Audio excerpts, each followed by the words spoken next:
Começou. Começou.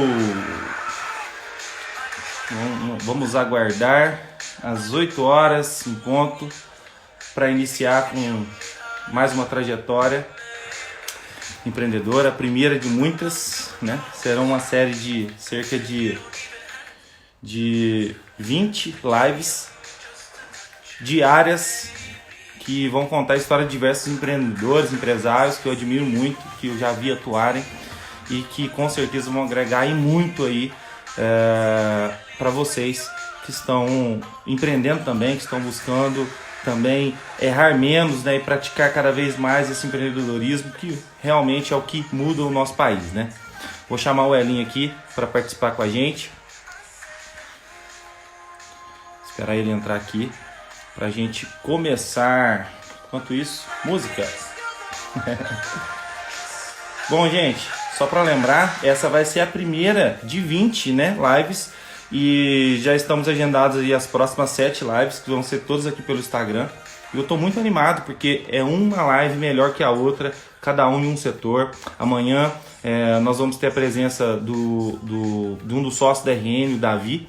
O Davi vai contar toda a trajetória da RN Tintas. E também na quarta-feira nós temos outro grande empreendedor de Belo Horizonte. E na quinta-feira nós temos um grande empreendedor aqui do sul de Minas também. Na sexta-feira também. Na outra segunda também. Então esse projeto ele é feito e vai ser feito para gerar cada vez mais valor para nós, tá? E eu acho que a melhor forma de nós aprendermos é aprendendo com os erros e acertos desses grandes empresários, esses grandes empreendedores, né, em cada um de suas áreas, para que nós possamos aí crescer os nossos negócios também. Vamos lá? Vou chamar o Elinho aqui para a gente bater esse papo bacana. Vamos lá, Hélio.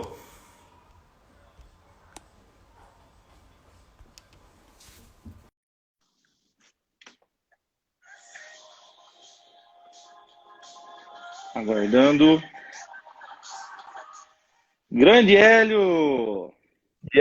Tudo bem? Tudo jóia, Tudo Igor? bem, meu amigo? Um Tá prazerzaço ouvindo te bem? ter aqui. Opa, Prazer é meu. te vendo bem, ouvindo muito bem também. Bom, Uhum. fico muito feliz em ter aqui você aqui comigo hoje.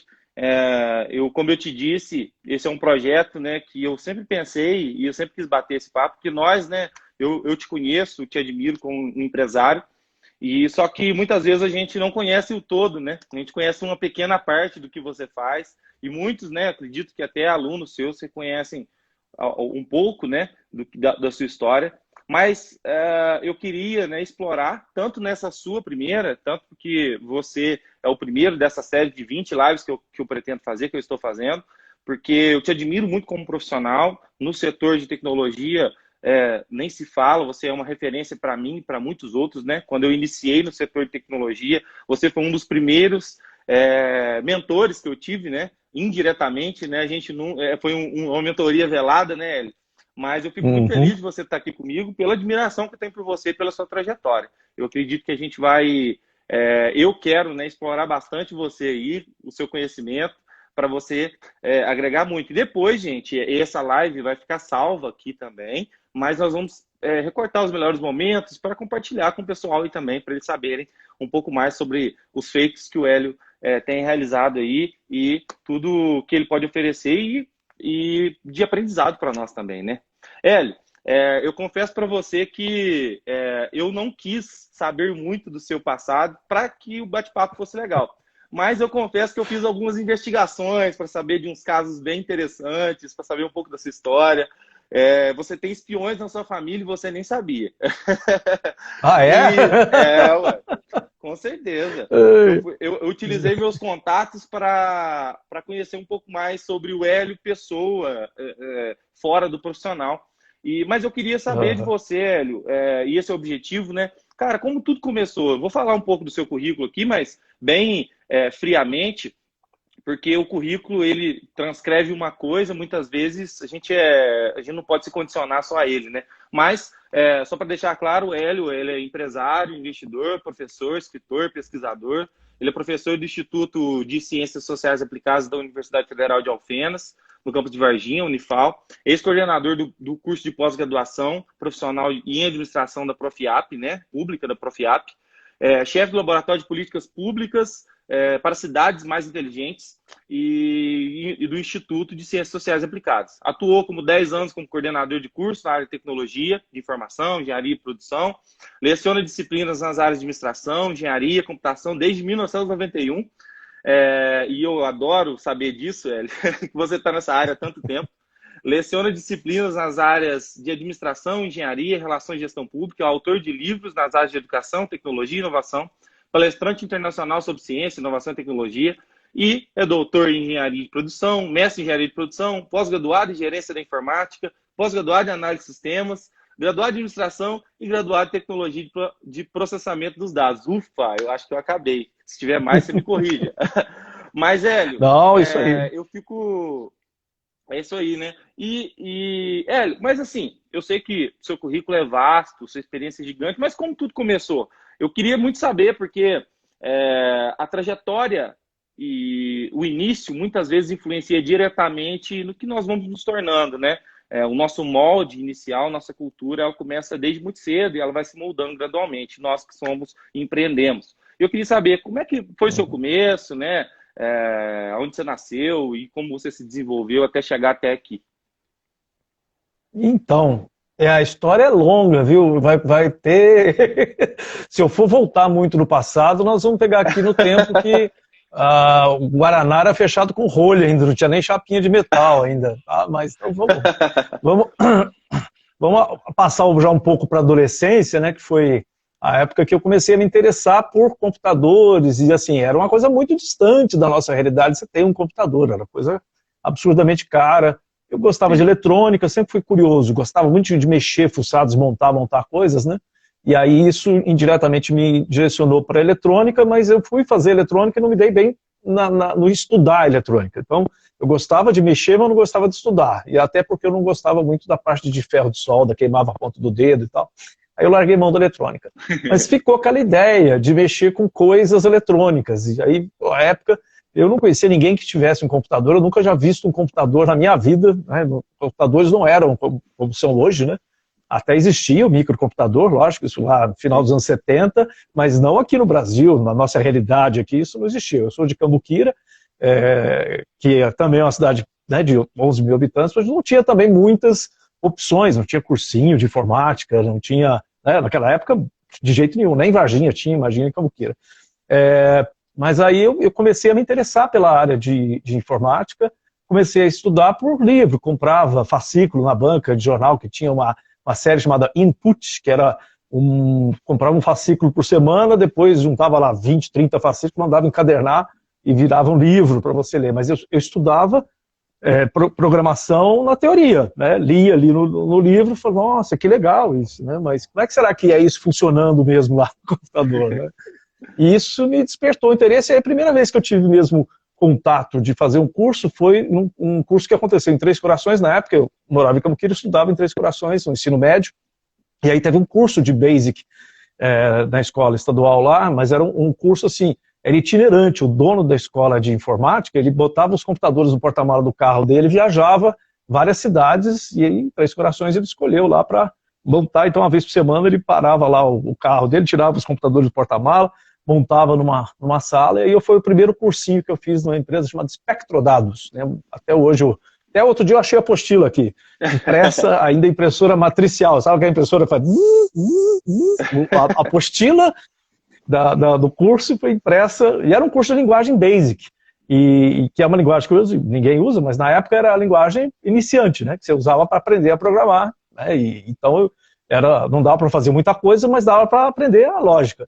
E aí eu achei super interessante, porque assim, quando eu programei, criei um programa, e o computador fez aquilo que eu mandei, aquilo para mim foi assim, uma epifania. Eu falei, como assim?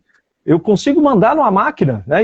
E vamos lembrar que computadores naquela época eram vistos assim, a gente via em filmes, né? Então, o computador era uma coisa de ficção científica e era sempre uma máquina super poderosa, assim, que vai dominar o mundo, né? Era sempre um cérebro eletrônico. Então, de repente, você programar um computador e ele fazer aquilo que você mandou, aquilo para mim era, poxa, olha o poder que eu tenho, eu consigo dizer para essa máquina maravilhosa o que eu quero que ela faça, e ela faz, né? E isso então, era qual assim, ano, Hélio? Muito legal. Qual ano era isso?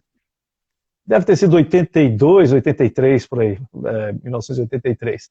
E foi o primeiro contato realmente que eu tive, de sentar na frente do computador e mexer no teclado, no computador, só teclado na época, tá? Não tinha mouse, nem tela touchscreen, né? Mas foi a primeira vez que eu tive para gravar os programas. Na verdade, a gente nesse curso nem tinha, porque ele não tinha nem disquete, nem HD, nem fita cassete para gravar. Então, tudo que você fazia numa aula, você perdia naquela aula. A próxima aula você tinha que começar do zero de novo. Você ligava o computador, estava tela preta, vazia. Se você criou um programa na aula passada, acabou. Desligou da tomada, aquele programa foi embora. Então, era muito complicado. E a gente foi ter computadores acessíveis, né, de maneira geral, só na década de 90, né, Hélio? Salvo engano. É isso? O Hélio está travando um pouco. Para vocês está travando aí, pessoal? Hélio? Voltou? Eu sou aqui, não sei, aqui sumiu você. Aqui sumiu você também, mas bora lá. Eu estava falando, os computadores foram surgir acessíveis, né? Mas foi na década de 90, na realidade, né? Antigamente era só aquelas caixas gigantescas, né? Muito caro, muito difícil de ter acesso, né? E esses microcomputadores mesmo eram mais brinquedos, porque eles não tinham muito o que você fazer com eles, né? Então era um videogame mais sofisticado, né? Videogame, assim, bem rústico, né? Mas aquilo me despertou o interesse pela área de tecnologia e de inovação desde daquele curso lá no começo dos anos 80. E aí, quando eu fui fazer a faculdade, eu tinha a opção de fazer uma faculdade de informática e Santa Rita era o local mais próximo aqui que tinha uma faculdade de informática. Aliás, eu acho que a faculdade de informática de Santa Rita foi a primeira fora de uma capital no país, provavelmente, né? Não, tirando, lógico, Campinas, que é, né, quase uma capital, São José dos Campos, devia ter. Mas no interior mesmo, uma cidade pequena, acho que a primeira foi em Santa Rita, e aí eu fui fazer a faculdade. Em 86 eu entrei na faculdade, e pra você ter uma ideia, a faculdade tinha um computador para atender 200 alunos que estudavam na faculdade. Né? Não tinha mais outra opção, ninguém tinha o seu próprio computador, né? Então, assim, depois, até no final, um dos colegas nossos ganhou um computador, e tinha lá o computador na república dele, mas assim, aí tinha todo mundo queria lá ver o computador. Pô, legal, vamos lá ver o computador do Faziam filas, né? Mas isso foi já com a faculdade andando. Então, gente, grande parte do nosso aprendizado dos primeiros anos era teórico, só teórico. Você escrevia os programas à caneta no papel e botava no escaninho, aí alguém lá, funcionário da faculdade, pegava, digitava seu programa, e no dia seguinte você ia pegar um relatório do que aconteceu com o seu programa. Era assim, anos 80, basicamente, foi isso. Aí, lógico, mais no final da faculdade, comprou mais computadores, aí começou a ficar um pouco mais fácil, mas assim, era tudo muito difícil. Aprender programação no quadro, né, na lousa, era bem complicado. Mas não é por causa disso que eu perdi, né, o gosto e o interesse, então sempre gostei dessa área. E aí saí da faculdade, montei empresa, comecei a desenvolver software, tive vários clientes pequenos, médios, empresa pública, privada, e eu era desenvolvedor de software. Hélio, eu tenho uma provocação aqui para te fazer, porque os meus espiões foram muito sagados e me contaram algumas histórias. Alguém me disse aí da sua família que você é um aluno difícil, em que você não era um dos melhores, não, mas era um cara que curtia o que fazia, mas não era um dos melhores alunos, não. Mas, ao mesmo tempo, você apegou ali a parte de inovação e tornou isso um negócio legal. Me contaram, inclusive, uma história que o seu pai chegou na faculdade e falaram para ele que ele ia formar antes de você, porque ele ia lá visitar a faculdade e você não ia. É verdade. Uma colega minha, uma colega minha de faculdade falou isso pro meu pai. Ela, no corredor, um dia ele apareceu lá e falou: seu Hélio, o senhor vai acabar formando aqui, teu filho não, o senhor vem aqui mais do que ele, né? E agora, recentemente, eu via, ela é candidata a vice-prefeita lá na cidade dela, essa minha amiga. Mas interessante, eu nunca gostei de estudar do jeito que todo mundo achava que devia ser o certo. Então, assim, quando eu queria aprender alguma coisa, eu achava um jeito de aprender. mas não era aquele jeito que o pessoal ensinava nas aulas. Então, assim, a curiosidade sempre existiu, mas eu não gostava de seguir muitas as regras, as normas e fazer as coisas daquele jeito. Então, eu matava a aula, não era... meus alunos, espero que não esteja nenhum deles assistindo nesse momento, e assim, tentava fazer as coisas do meu jeito, né? Achava os atalhos, né, para durante a faculdade conseguir me formar. E assim, formei muito a trancos e barrancos, né, porque eu fazia o mínimo necessário, porque o que eu já tinha, o que eu gostava de aprender, eu já tinha aprendido, né, eu já tinha descoberto como fazer. E aí o resto era passar nas matérias, né. E aí quando eu terminei, eu já estava trabalhando. Eu vejo muito isso no setor de tecnologia de maneira geral. Diferentemente do meu setor, né, eu tento quebrar isso constantemente, mas no setor de tecnologia, vocês são muito arrojados, né? Então, rapidamente, né, pela prática, não se tem a necessidade de ficar ali dentro de uma sala de aula criando. Muitas vezes, né, eu falo a mesma coisa que músico. Eu já tentei tocar instrumentos, por exemplo. Eu ia fazer aulas no conservatório. Chegava lá, eu tocava, eu já sabia tocar música, eu tinha um aprendizado muito rápido em casa. Então não havia necessidade de seguir aquela metodologia, até porque não era aquilo como música que eu queria seguir com a minha vida, era um hobby. Mas eu gosto muito dessa abordagem que você teve, porque assim, quando os meus infiltrados me disseram que você não era um excelente aluno, eu falei assim, olha para você ver, às vezes isso moldou ele bastante para ele se tornar o profissional e o professor que ele é hoje. Pela mudança de mentalidade que você teve. Então, isso é muito bacana, mas pode continuar aí. Então, e assim, eu vejo isso que está acontecendo muito agora. Muitas pessoas estão deixando de seguir o ensino formal, né, e principalmente na área de tecnologia, e estão aprendendo sozinhas, estão se virando sozinhas. Entram lá num curso online de, sei lá, 16 horas, 20 horas, e faz em 1 hora. Né, porque, na verdade, você entra no curso lá, qual é o tempo para fazer esse curso? Lá são 20 horas de curso. Eu já escrevi alguns cursos aqui, falava 20 horas, eu fiz em 4. Eu falei, pô, que legal. Então, assim é bom, que daí eu faço, cada um faz um ritmo que acha que é melhor para você. Exatamente. Tem gente que vai demorar 40 horas para fazer curso de 20. Então, essa flexibilidade é muito legal. A gente hoje escolher, e aí eu escolho exatamente aquilo que eu quero fazer. Eu não preciso pegar uma parte que não me interessa para poder chegar àquilo que me interessa. Isso era uma coisa que me chateava muito na época, chateia muito meus alunos, deu experiência toda de convivência com os alunos, a vida toda você tem que ficar explicando para eles, olha, você tem que aprender isso. Ele fala, mas isso não serve para nada, e muitas vezes você até concorda com ele, mas você não, você tem que aprender. Isso é o que mais tem. Tá no currículo. Isso é o que mais acontece na faculdade de Direito, viu? Pode ter certeza também. Então, em todas as áreas, né?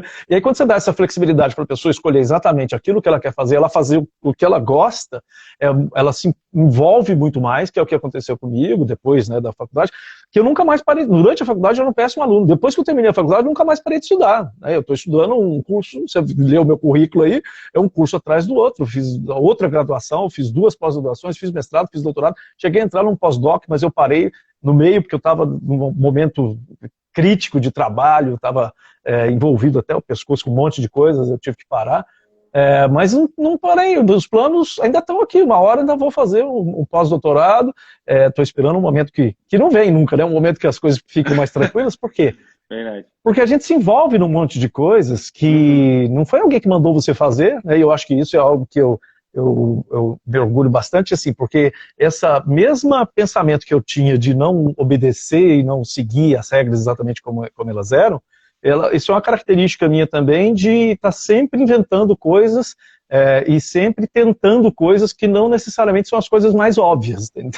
Exato. Então, às vezes dá certo, às vezes dá errado, mas isso tem tudo a ver com esse espírito de inovação, de vamos tentar tudo, né? Vamos atirar para lá, para cá, lógico, com algum grau de conhecimento e de certeza do que você está fazendo, mas não necessariamente seguir, tanto que até a minha trajetória, eu formei em computação, fui fazer o mestrado em engenharia de produção, depois fui fazer uma graduação em administração, ou seja, quando na verdade uma pessoa que seja mais assim certinha, ela ia fazer, formou em informática, então vai fazer mestrado em informática, doutorado em informática. Não, quer dizer, isso não me interessava, não me importava qual era a área. Eu tinha que estar estudando alguma coisa que eu gostasse. E aí, tanto que no mestrado eu fui fazer engenharia de produção, mas não tem nada a ver com indústria, com produção industrial. Eu fui fazer minha dissertação, minha pesquisa sobre educação à distância, Porque na engenharia de produção você tem a produção de mídia, a produção de conhecimento, tem uma série de produções que não são produção industrial. Então, por isso eu escrevi livros sobre tecnologia para educação, né, e um monte de artigos sobre isso, porque é algo que eu gostava de fazer e eu falei, não, eu vou encaixar isso dentro do mestrado em engenharia de produção. No doutorado, a mesma coisa. Eu entrei em doutorado em engenharia de produção, mas eu fui para a linha de pesquisa de gestão de tecnologia e inovação. E aí, pô, era tudo que eu queria, né? E aí juntar a área de tecnologia, que eu já trabalhava, eu gostava disso, mais a área de engenharia, mais a área de economia, que entra um pouco também, né, de administração. Então, assim, essa junção de coisas que não são muito óbvias, né, muitas vezes é isso que faz, e aí a gente vê cada vez mais os nossos alunos, inclusive, né, que têm sucesso, né, que se dão bem profissionalmente, se dão bem na vida, muitas vezes são pessoas que têm essa multifacetado, não é uma pessoa que segue certinho, exatamente, né, a mesma linha. E esses dias atrás eu estava conversando com o Alex, meu irmão, e a gente estava falando disso. Há quantos anos nossos professores, os professores dos nossos professores vêm falando que os profissionais não podem ser condicionados ao ramo que eles estão. Eles têm que ser multidisciplinares, obviamente o foco é tudo, o foco é importante para ter sucesso nos negócios, mas você conhecer de outros negócios é importantíssimo. E eu vejo essa dificuldade tanto na minha área jurídica quanto na área de TI, né? A área de tecnologia e informação. Hélio, eu acho que você está travando. Não sei se eu estou travando para vocês. Pessoal, me mandem um feedback, por favor, quem estiver acompanhando. Hélio voltou. Você subiu? Eu subi também. Eu Eu estava falando que é a mesma coisa que acontece nos nossos setores, né? No setor tanto de tecnologia quanto de informação, porque todos os profissionais que são muito condicionados à matéria em si, ou seja, ao estudo em si, e não buscam, né, apresentar outros tipos de conhecimento, acrescentar os tipos de conhecimento, acabam ficando para trás. Então, muitas vezes eu enxergo hoje isso está mudando, mas eu enxergo um desenvolvedor basicamente dentro de uma sala, programando num quarto escuro e tomando muito café e Red Bull. Obviamente isso existe, mas hoje os desenvolvedores estão se tornando muito mais empresários, empreendedores, porque é uma das profissões do futuro, né?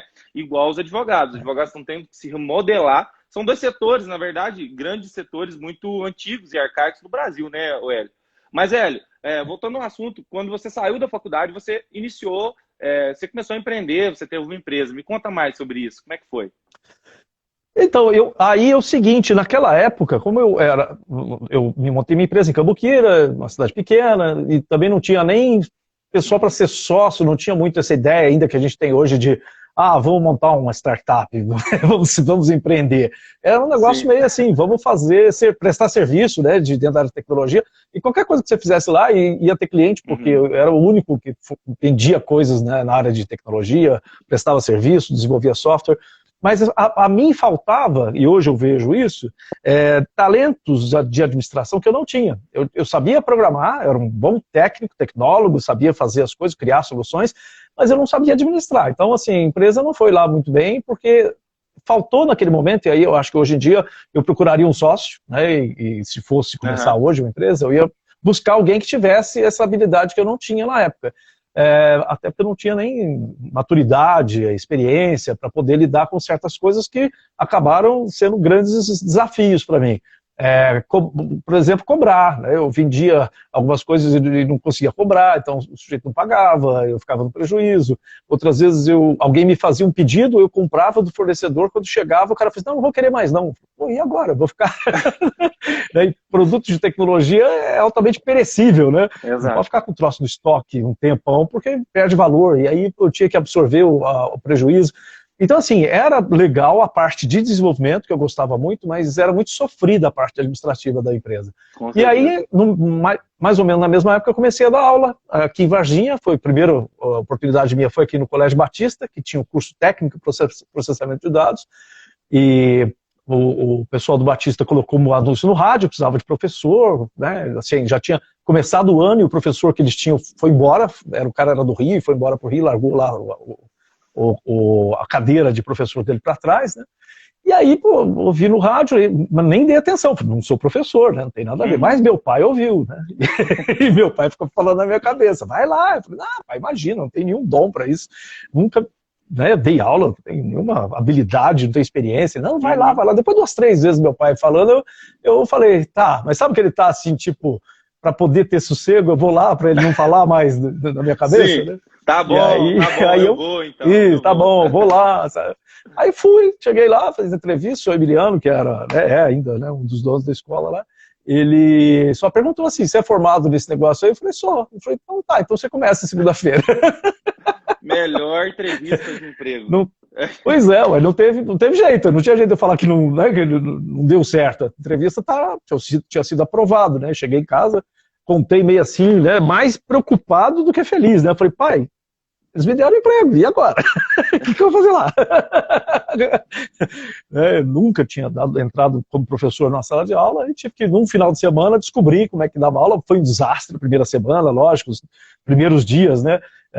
Era aquela coisa de falta de experiência, de tudo, né, na sala de aula. Sim. Mas, assim, aos poucos eu fui melhorando, né?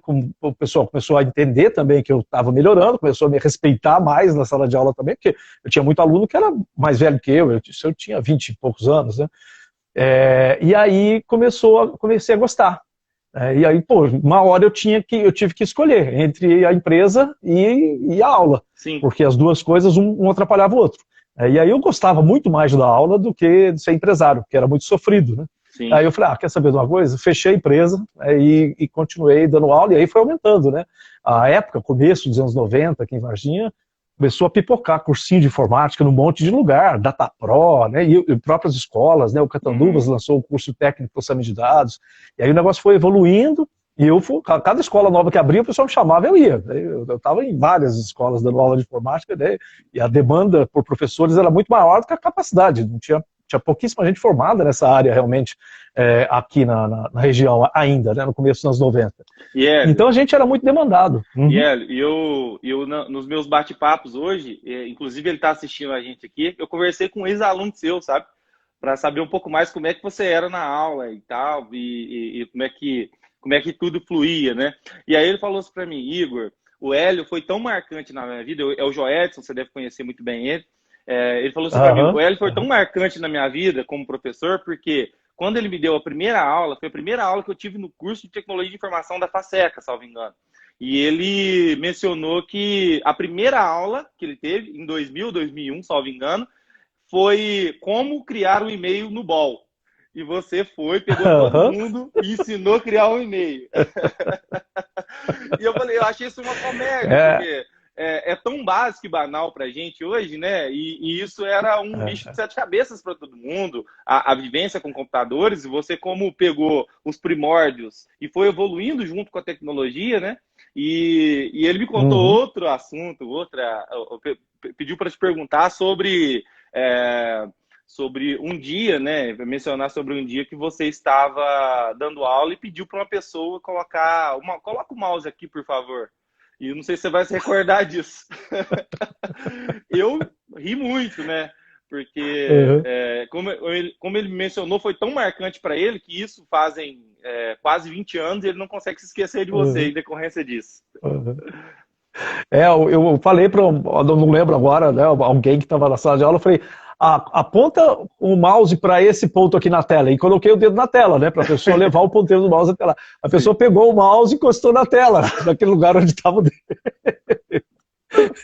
É para você ver o nível, e assim, 99% dos nossos alunos que a gente recebia no primeiro ano, inclusive na faculdade, né, eles nunca tinham usado um computador, não tinham e-mail. Então, a primeira aula, durante muitos anos, né, eu comecei a dar aula em 91, até começo dos anos 2000, por exemplo, a primeira aula era, quem aqui tem e-mail? Lógico, isso foi aumentando com o tempo, né, a quantidade de gente que levantava a mão. Mas sempre tinha uma certa quantidade de pessoas que nunca tinham mandado um e-mail. Então você tinha que explicar o que era a internet, o que era o e-mail, como é que funcionava. Tinha que ensinar a pessoa a criar a sua conta de e-mail, isso durante muito tempo, né? Vamos lembrar que em 96 foi quando a gente começou a ter acesso à internet aqui no Brasil, acesso comercial, né? Até então, a internet estava disponível para quem era cientista, militar, né, só. Né? Você não podia pagar uma mensalidade para acessar a internet como a gente faz hoje. Então, 96 para cá é que as pessoas tiveram contato pela primeira vez com esses serviços que básicos hoje, inclusive ninguém quer nem mandar nem receber e-mail hoje em dia, tá? Só o WhatsApp, né? Mas na época o e-mail era o principal meio de comunicação que a gente usava, né, na internet, e os alunos não tinham endereço, né? E você tinha que ensinar a criar grupos, né? Criar grupo no Yahoo, aí tinha lá o Yahoo Grupos, você colocava, cadastrava todos os alunos para poder... Eu tenho vários grupos até hoje, que eu me comunico com meus ex-alunos, eu não sei se o Joedson está em algum deles aí, mas comunico, e essa live mesmo, hoje eu mandei para um monte de grupo. Eu acredito que esteja, viu? Só que aí os grupos de e-mail viraram grupo de WhatsApp hoje em dia, né? Exato. Mas a ideia, né, lá atrás era essas pessoas se juntavam em turmas, né?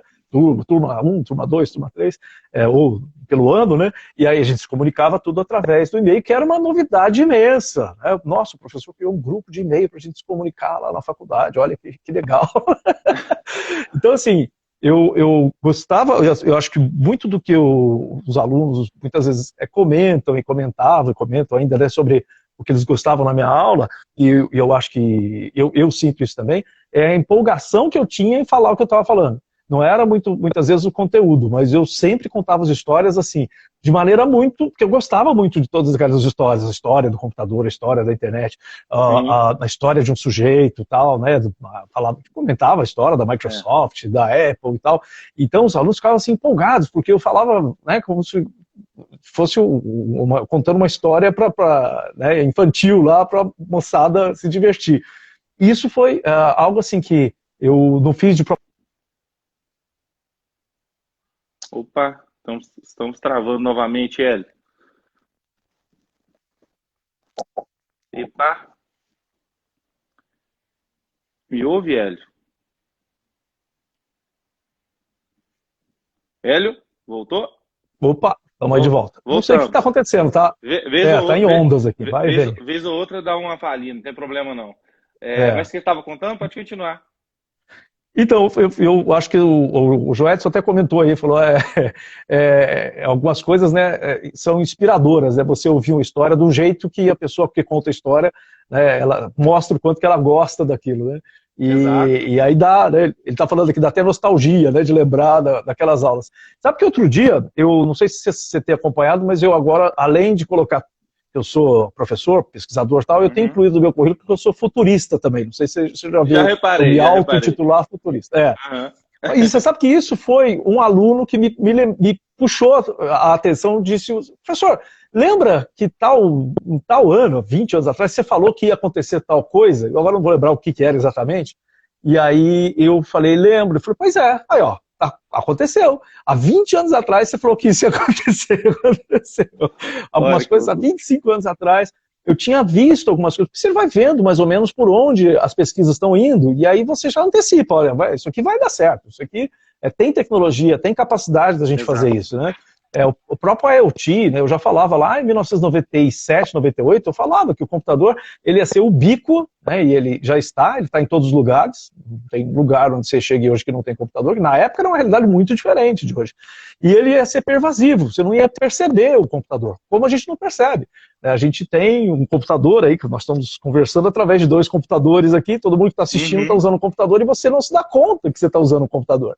A gente acha que está usando um telefone, mas esse telefone é muito mais computador do que qualquer computador que a gente tenha usado no passado. Exato. E é engraçado, Hélio, que às vezes eu falo assim, gente, vocês estão usando mal esse aparelho tão grandioso que vocês têm, porque com 1/10 da capacidade de que esse aparelho tem, o homem foi à Lua. Então, 1/10, não é nem 1/10, 1/10 da capacidade de memória, de velocidade. Exatamente. Era uma coisa tosca. Se você olhar a especificação do computador que tinha no Apollo, levou o homem à Lua, é uma coisa tosca. Você fala assim, se eu soubesse, como diz, hoje em dia, olhando para trás, né? Se alguém falasse assim, você vai entrar num foguete que todos os cálculos de balística são feitos por um computador com essa capacidade. Eu falei, não entro, mas de jeito nenhum, nem amarrado. Mas é isso.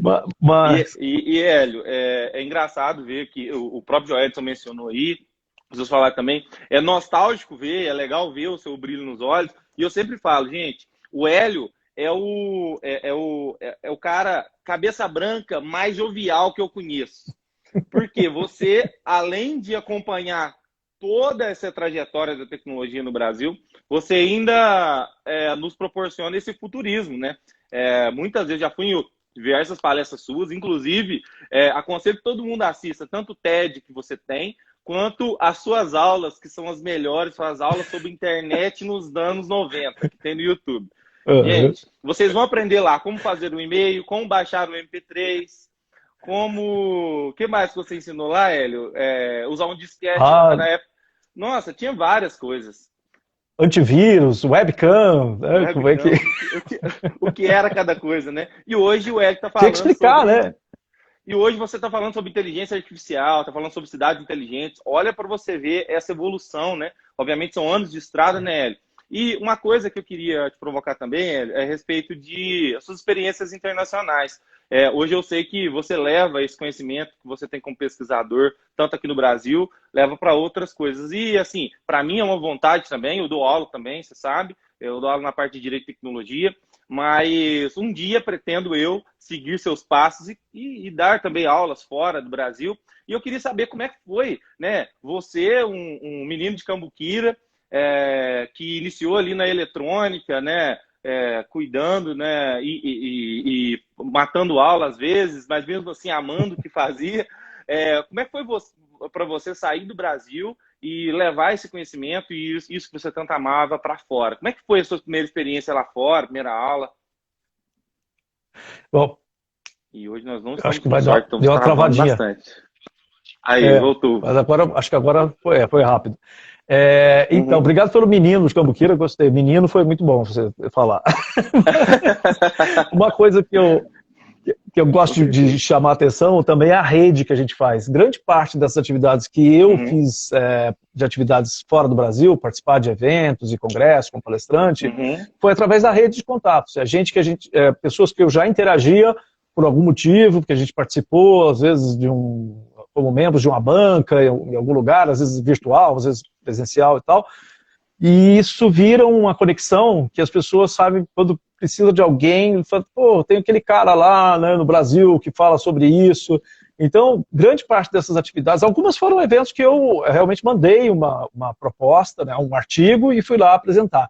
Mas teve eventos que eu fui convidado para representar o Brasil num evento. Então, assim, isso foi através de rede de contatos. Professores que eu conhecia, eu já tinha tido alguma interação, ou porque vieram ao Brasil, ou porque eu encontrei em algum evento fora do Brasil. E a gente fecha esse networking, né? E aí o cara, quando precisou de alguém, preciso de alguém do Brasil para vir falar sobre inovação no Brasil.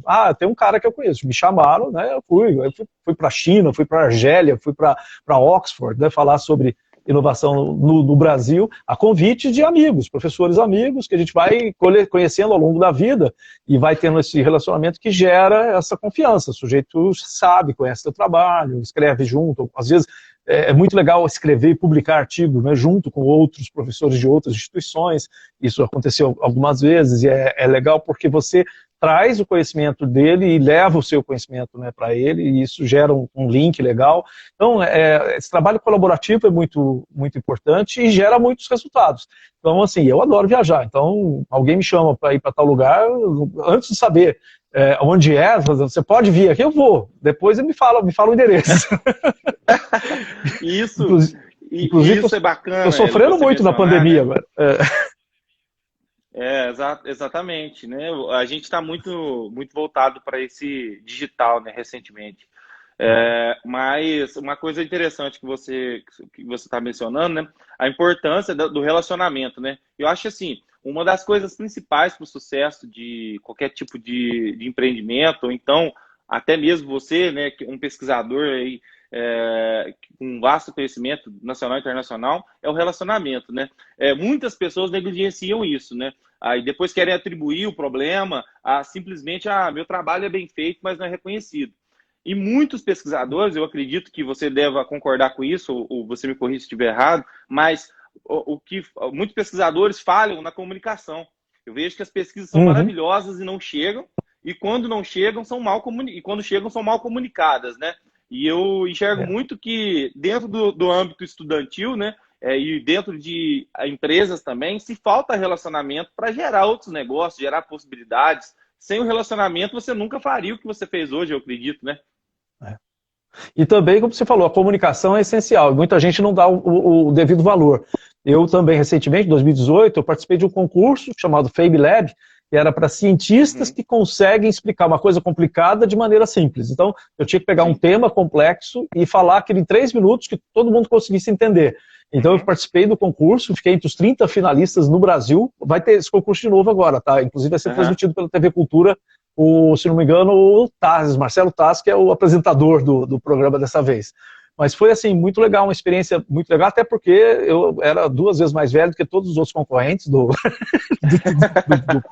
concurso, né? Então, assim, me deixou muito orgulhoso por ter conseguido fazer, é um desafio, você explicar, né, de uma maneira simples, uma coisa complexa, e falar a linguagem que as pessoas entendam, porque não adianta também você, isso aconteceu muito na minha carreira como desenvolvedor, na área de software mesmo, você conhecer pessoas que gostam de falar complicado para impressionar os outros, e lógico, a comunicação não é isso, é muito pelo contrário, né? Você na área de direito deve estar bem acostumado com isso também, né? É isso que eu ia falar, Hélio. É isso que eu ia falar. Uhum. Eu me considero, assim, pode ser um pouco prepotente, mas eu me considero um pouco fora da curva do direito. Porque toda vez que eu tento me comunicar, eu tento simplificar dessa forma que você mesmo faz, né? Nossos assuntos já são tão complicados e a gente quer vender essa ideia de complexidade, de inteligência, por meio de termos técnicos. Isso pode até convencer quem é do seu ramo, né? Quem é da sua área. Então, se eu chegar falando bonito para um advogado, obviamente ele vai adorar. Olha que latim bonito que ele tem aplicado. Mas, no final das contas, para o meu cliente isso não resolve nada. A pior coisa que eu já enxerguei em diversos locais, tanto eu já conversando com desenvolvedores, inclusive, foi um dos motivos que me fazem estudar desenvolvimento. Hoje eu estudo desenvolvimento de software também, mas o maior problema foi sentar de frente a uma pessoa e sair com mais dúvidas do que eu entrei. Então, isso é um grande problema em diversas áreas, tanto na minha quanto na sua, com certeza, né, Hélio? E nós estamos com um problema de travar. Eu acho que o nosso horário é um horário muito concorrido aqui no Instagram, né? Pois é, voltou. Mas é isso, eu acho que essa complexidade que a maioria dos profissionais tentam aplicar nos negócios acaba complicando tudo. E tem, além da comunicação de rede, né, que é super importante, essa coisa de você fazer o que gosta também, você ter essa energia, esse tesão de fazer as coisas que você gosta, isso faz uma diferença enorme, e você ser curioso por coisas que não necessariamente estejam diretamente ligadas ao que você faz. Então, o benefício que eu tive também na carreira, né, de aprender algumas coisas que não tinham nada a ver com a minha profissão, não era exatamente a matéria que eu ensinava, mas eu tive sempre a curiosidade de aprender coisas periféricas. E isso me ajuda tanto, porque uma hora, você nunca sabe o que você vai precisar, né? E aí, de repente, lá na frente, você consegue fazer uma associação daquele conhecimento periférico com algo que é importante dentro do que você precisa.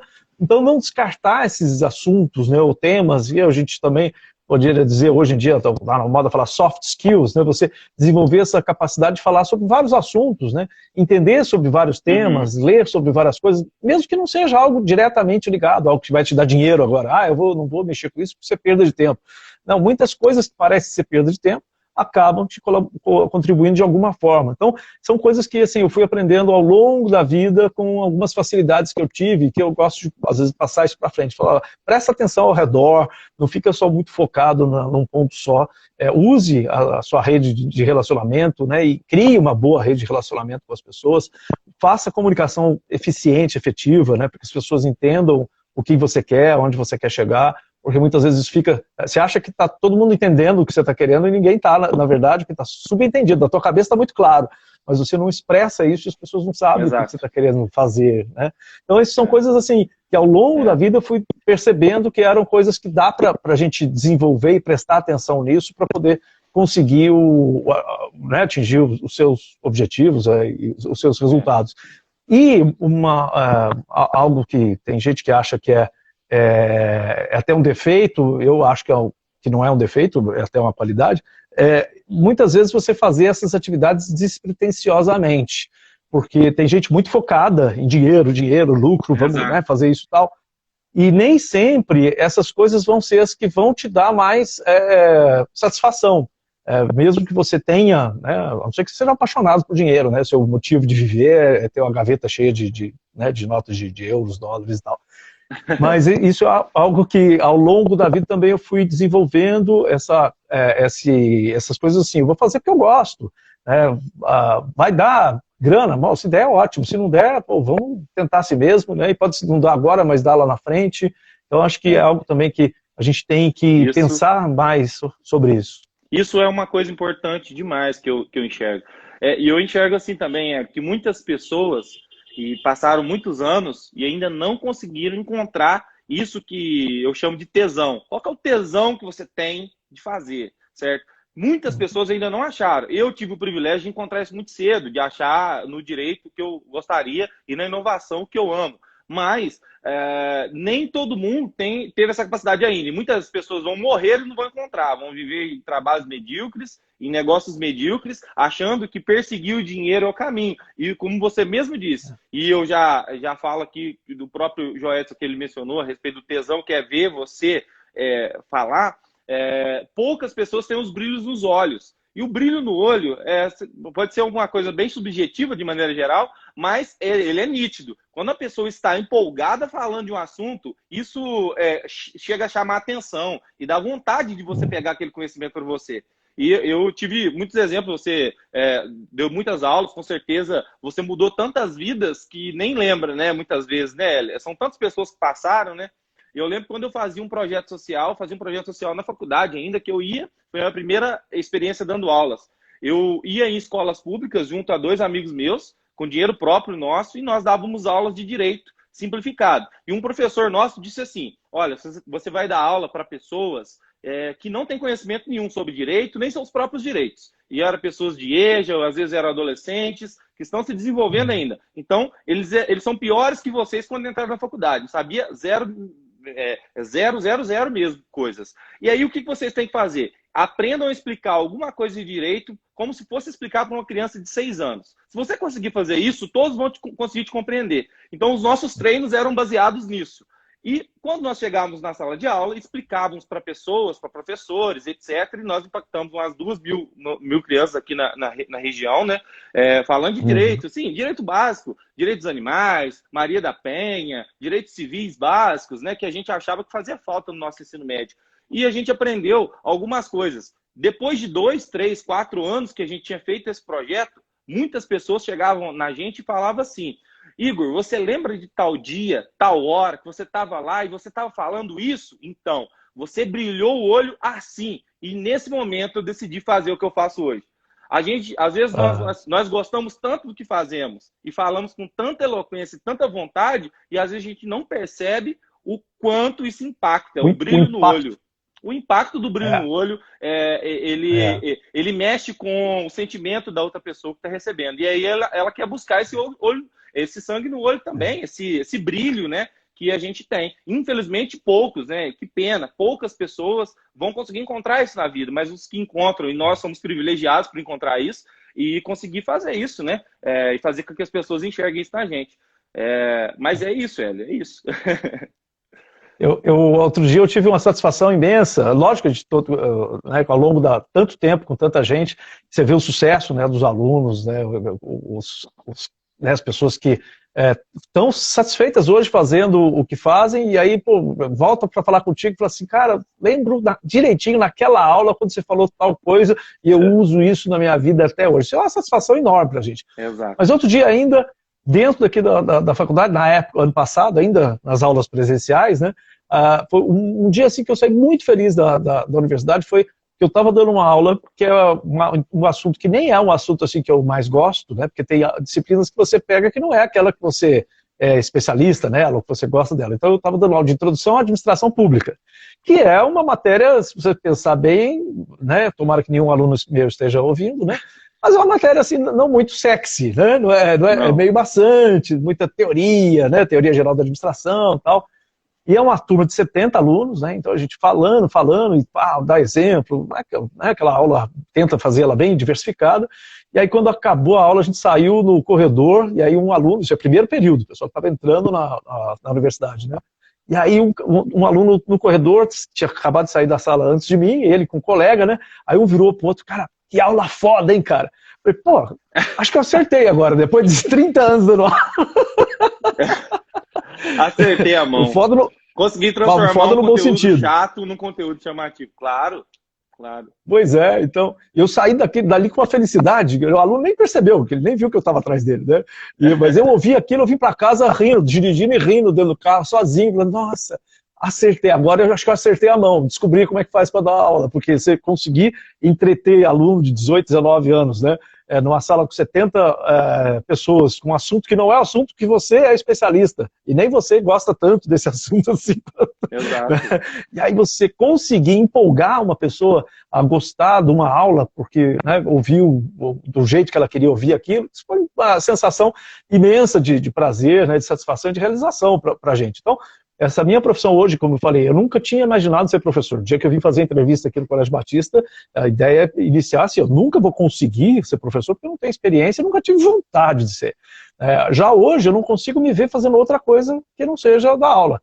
Hoje, tanto que o professor virou parte do meu nome, né? Todo mundo me chama de professor Hélio, para lá, para cá. É interessante.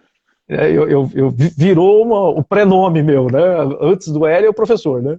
E isso hoje, assim, logo, como eu falei no começo, foi muito difícil, não era fácil fazer as coisas, né, sofrido e tal, mas ao longo do tempo a gente vai melhorando, descobrindo, né, um jeito diferente de fazer. Então, inclusive, tô vendo que tem outros ex-alunos meus aí assistindo, o Ricardo Flores estava aí assistindo, o Carlos Guilherme foi meu aluno também, falou, gente, não, o Carlos já foi mais recente, mas teve um mais antigos, assim, que eu até peço desculpa aí, viu, gente, ó, foi mal, lá no passado eu não sabia dar aula muito direito, não, eu aprendi com o tempo. O Rodrigo foi meu aluno também. Eles se ajudaram a aprender, né, a aprimorar a técnica, né? Sim, sim. Com eles que a gente vai aprendendo, vendo o que dá certo, o que dá errado, né, vai trocando, tirando o que dá errado e vai só fixando, né, no que dá certo. E o Rodrigo acabou de mandar aqui, ó, muito do que sou hoje é culpa dele. E com certeza outros alunos também têm essa mesma opinião, hein, Rodrigo? O Hélio marca aí muitas gerações de empreendedores, com certeza. Opa, estamos travando, voltamos. Voltamos. Ô, Hélio, e esse intuito, né, que você tem sempre, eu vejo assim que, até para quem leciona de maneira geral, o tesão de lecionar, né, que vamos colocar assim, aqui a gente não precisa usar linguagem arcaica, não. A gente vai usar a linguagem real. O tesão de lecionar é o tesão, é essa resposta que você teve, né? A resposta dos alunos, né?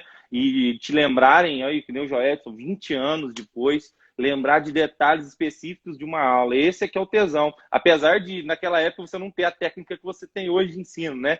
Mas, com certeza, você foi aprimorando durante o tempo.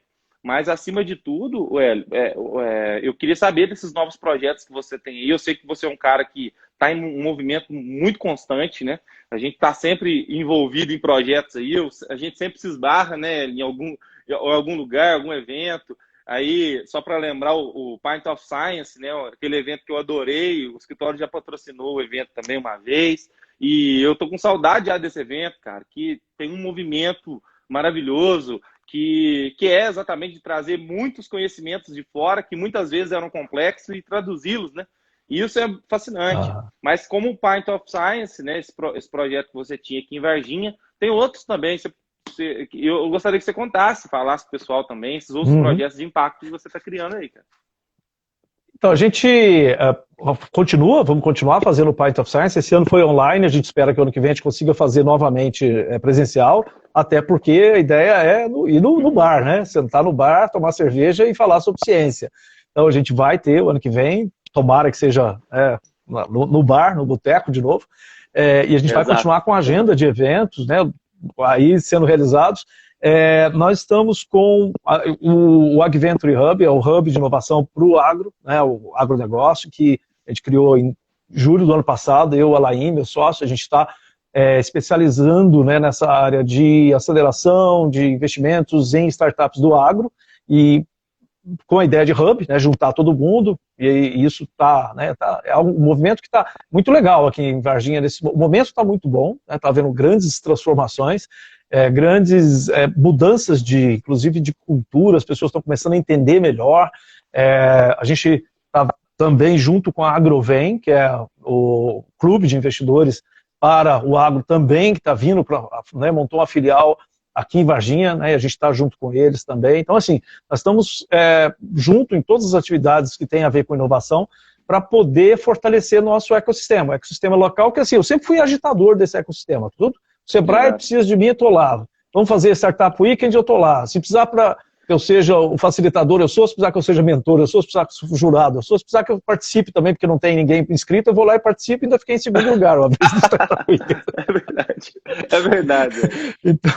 Então assim, a gente está em todas. A gente, desde sempre, né, desde que eu comecei a mexer com a área de tecnologia aqui, isso tem 30 anos, né? Eu realizo eventos lá na FASECA mesmo, antes da FASECA, Colégio Catanduvas, eu trazia a Olimpíada Brasileira de Informática, Maratona de Programação da Sociedade Brasileira de Computação.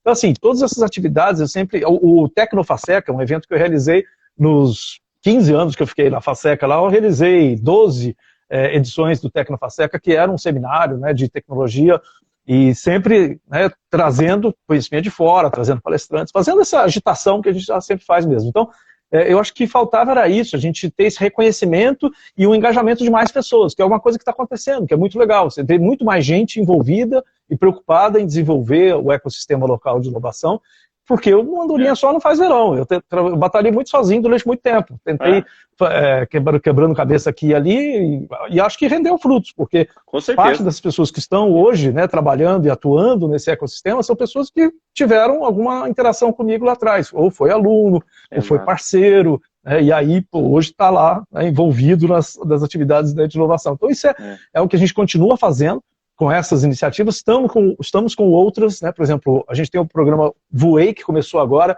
é um programa do governo do estado de Minas Gerais, que tem 38 universidades mineiras participando, e aqui em Varginha eu sou o professor responsável pelo programa Voei, que é transformar a Unifal numa universidade empreendedora, trazer essa cultura de inovação e empreendedorismo para dentro da universidade. Então a gente está com uma série de atividades, vamos criar um calendário de eventos que vai ser fixo, anual, eventos na área de inovação, que a gente não tinha as coisas muito espalhadas, né, muito esparsas, e assim, quando o Hélio der conta de fazer um evento, ele faz. Não dá para ser assim. A gente vai ter que criar algo mais com alguma rotina, né, e distribuir esse trabalho para mais gente, né, fazer. Tenho várias, né, pessoas envolvidas hoje, muito mais, o pessoal do GDG, que é o Google Developers Group, que realiza atividades, faz eventos. A gente tem que juntar mais ainda, né, com mais constância, esse pessoal todo, para a gente realizar coisas em conjunto, ao invés de ficar meio perdido, cada um atirando para um lado, né, e tentando fazer alguma coisa. E isso, assim, é a ideia de hub, né? Vamos juntar, quanto mais elementos, né, atores a gente estiver trabalhando, melhor vai ser o resultado, né, da energia junto, o resultado que a gente vai obter. E então, assim, nesse momento... Né? E a mágica está aí do ecossistema, né?